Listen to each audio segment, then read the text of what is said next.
협조와 배움이지 돈 못 주는 대신에 열정을 요구하는 게 아닌가 생각도 드는데 특히 급여가 많은 곳은 이런 얘기 안 합니다.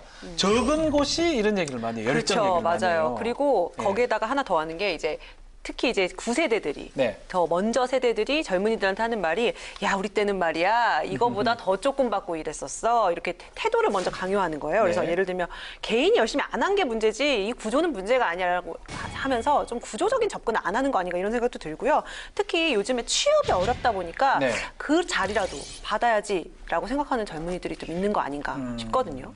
그래서 국회가 일명 열정페이 금지법을 논의 중에 있는데요. 2016년 마련된 일경험 수련생 가이드라인은 법적 근거가 좀 모호하고 판단 기준도 좀 모호한 부분이 있었어요. 그래서 기능이나 경험 습득을 목적으로 근로를 제공하는 자를 보호하기 위한 규정을 좀 구체화하고요. 네. 이를 위반해서 사실상 근로기준법상의 근로자를 활용하는 경우를 엄중히 처벌하려는 것으로 작년 10월 30일 백혜련 의원이 대표 발의했습니다. 하던 일을 정말 잠시 그만두고 자기 개발에 나서는 분들도 꽤 많대요. 이른바 이걸 갭이어라고 부른다고 합니다. 갭이어, 캡이어가 갭이어죠? 갭이어. 상어알은 아니고 갭이어. 이거 뭡니까 갭이어, 송 변호사? 학업을 잠시 중단하거나 병행을 하면서 뭐 봉사나 여행, 진로 탐색, 교육, 인턴, 창업 등 활동 이런 것들을 체험을 해보고요. 내 흥미와 적성 이런 것들을 찾아가서 진로를 설정하는 기간이다라고 해서 60년대 이제 영국에서 처음 시작이 됐는데 지금은 직장과 직장 사이의 유예 기간을 좀 갭이어라고 부르기도 합니다. 지자체에서는 처음으로 이 갭이어 프로그램을 시행하고 있었더라고요. 지자체에서? 네, 공고일 기준 제주에 거주하는 만 19세에서 39세 청년이면 누구나 신청할 수 있고요. 프로그램 참여자에게는 도외 체류비 전액을 지원한다고 합니다. 실제로 지난해에도 60명을 소집해서 사업을 시행했는데요.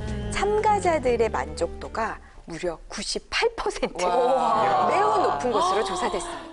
청년들이 진로 탐색의 시간과 프로그램을 제공받을 수 있도록 정부가 지원하는 법적 근거를 마련하는 것인데요. 네. 이를 통해서 갭이어를 문화적, 제도적으로 정착시켜서 청년들의 조기 퇴직과 자발적 실업을 예방하려는 것으로 작년 10월 31일 박범계 의원이 대표 발의했습니다.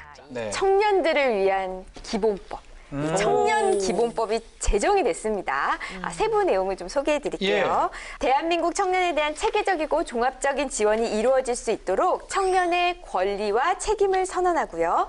국가와 지방자치단체의 책무에 관한 기본적인 사항을 규정하고 청년 발전을 도모하기 위한 종합적인 계획을 수립하며 그에 따른 청년 시책이 체계적으로 추진되도록 해서 청년의 권리 보호 및 신장, 정책 결정 과정의 참여 확대, 고용 촉진, 능력 개발, 복지 향상 등 정치, 경제, 사회, 문화의 모든 영역에서 청년의 삶의 질을 향상시키려는 것으로 9명의 의원이 각각 대표 발의한 법안이 통과가 됐습니다. 와, 정책의 주요 대상으로 청년이 아니었다 이런 느낌이 있었다면 이제 좀 청년을 중심으로 고려합시다, 하겠습니다 이렇다는 의미가 충분히 있는 법안인 것 같습니다.